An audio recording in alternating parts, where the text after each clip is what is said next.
10 থেকে 12,000 টাকা দিলেই মিলছে এসএসসি পরীক্ষার প্রশ্নপত্র। টেলিগ্রামের মাধ্যমে বিক্রি হওয়া এসব প্রশ্ন বোর্ড পরীক্ষার সাথে মিলেও যাচ্ছে হুবহু।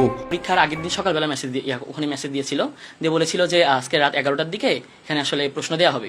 তখন আমি ভাবলাম যে দেখি কি অবস্থা, এটা যদি হয় তাহলে আমি প্রোটেস্ট করতে পারবো। তারপর আমি পরীক্ষার রাতে আবার ঢুকলাম, ঢুকে দেখি প্রশ্ন দেয়নি, বলতেছে যে প্রশ্ন দিতে পারছে না, কোনো একটা হয়তো যান্ত্রিকতার ত্রুটি আসছে। তারপর আমি তো আমার মতন পরের দিন পরীক্ষা দিলাম, বাসায় আসলাম। আসার পর যখন আবার আমি টেলিগ্রামে ঢুকে দেখি যে এই কি অবস্থা দেখি, তখন দেখি ওই চ্যানেলে আরেকটা চ্যানেলের লিঙ্ক দেওয়া আছে। তো ওই লিঙ্কে যখন ঢুকে দেখি একটা 3000 সাবস্ক্রাইবার একটা চ্যানেল আছে যেখানে লেখা আছে সকল বোর্ড 2026।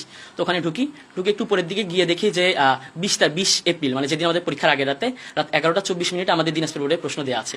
তো আমি যখন বিষয়টা দেখে ভাবলাম যে এটা কি আসলে রিয়াল না ফেক। তখন আমি পোস্টের ভিতর ঢুকে দেখি আমাদের প্রশ্নের সাথে হুবহু কমন, একটাও এদিক ওদিক নাই। ফেসবুক ও টেলিগ্রামের বিভিন্ন প্রাইভেট গ্রুপে এসএসসি প্রশ্ন বিক্রির বিজ্ঞাপন দেওয়া শুরু করে চক্রটি। গ্রুপে যুক্ত করে এক করা হয় শিক্ষার্থীদের, সেখান থেকেই বাছাই করে যুক্ত করে নেওয়া হয় টেলিগ্রামের আরেকটি সিক্রেট গ্রুপে।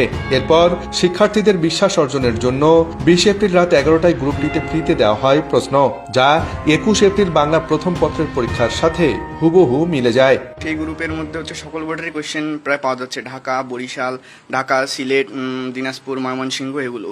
তো সেখানে প্রথমে যে কোয়েশ্চেনটা দিয়েছে বাংলা প্রথম পত্র, সেখানে তারা ফ্রিতেই কোয়েশ্চেনটা দিয়ে দিয়েছে। কিন্তু পরবর্তীতে যখন আবার অনেকে এটা ঘাটাঘাটি করে দেখতেছে যে বাংলা দ্বিতীয় পত্রের কোয়েশ্চেনটা পাওয়া যাচ্ছে কিনা, তো সেখানে দেখা যাচ্ছে তারা একটা বড় অ্যামাউন্টের টাকা যাচ্ছে। গ্রুপে ঢুকে দেখি ওখানে বলতেছে পেমেন্ট করা লাগবে।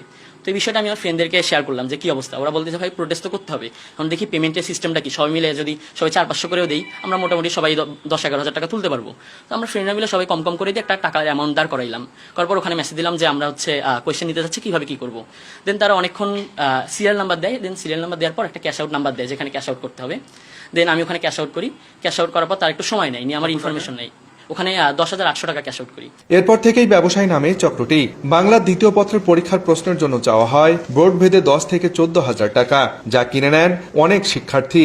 এই কোয়েশ্চেন তো বড় উপরমহল থেকেই আসে। এগুলো তো আগে থেকে এটা একটা এসএসসি সমমানের পরীক্ষা, এটা খুবই একটা গুরুত্বপূর্ণ একটি বিষয়। তো এইখানে যদি এইভাবে প্রশ্ন এইভাবে ফাঁস হয়, এটা আমাদের জন্য খুবই দুঃখজনক বিষয়। টেলিগ্রামে গ্রুপটির নাম দেওয়া হয়েছে সকল বোর্ড প্রশ্ন 2026। এছাড়া পেমেন্টের জন্য রয়েছে বোর্ড ভিত্তিক ভিন্ন ভিন্ন গ্রুপ। বিশেষজ্ঞরা বলছেন এখনই এই চক্রকে রুখে দিয়ে প্রশ্ন ফাঁস বন্ধ করা না গেলে এর নেতিবাচক প্রভাব পড়বে ভবিষ্যৎ শিক্ষা ব্যবস্থায়। আব্দুর রশিদ জীবন, সময় সংবাদ, রংপুর।